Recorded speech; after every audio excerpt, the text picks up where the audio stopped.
आता ओला दुष्काळ जाहीर करणं खूप गरजेचं आहे सरकारला, कारण शेतकरी खूप संकटात आहे आणि शेतकऱ्यांचं जे नुकसान झालंय, शेतकऱ्याच्या म्हणणं जे नुकसान झालंय ते म्हणणं ऐकून घ्यावं आणि त्या पद्धतीनं सरसकट सगळ्यांना नुकसान भरपाई तातडीनं देणं गरजेचं आहे. तुम्ही पंचनामे लय दिवस करणार, परत तुमच्या काही त्रुट्या निघणार, तुमच्या काही कायदे आड येणार, त्याच्यात माझ्या शेतकऱ्याचं वटलं होऊन जाणार.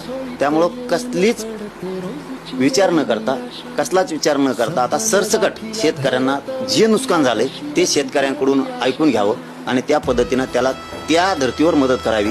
कारण नुकसान झालं लाखाचं आणि तुम्ही द्यायचे 3,000, त्याला काही अर्थ नाही. शेतकरी खूप अडचणीत आहे आणि एवढ्या वेळेस, कारण ही पूर्ण राज्यात झाले, त्यामुळे एवढ्या वेळेस सगळ्या शेतकऱ्याला सरकारने सांभाळावंच. कसल्याही निधीचा त्याचा विचार सरकारनं करू नये.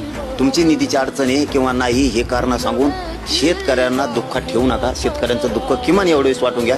काही भागात झालं तर काय वाटत नाही, काही भागात राहिलं तर काय वाटत नाही, पण आता हे सगळ्या महाराष्ट्रातच अतिवृष्टीसारखं झालंय. त्यामुळे एवढे वेळेस मात्र शेतकरी मुख्यमंत्र्यांनी आणि सरकारने सांभाळावं.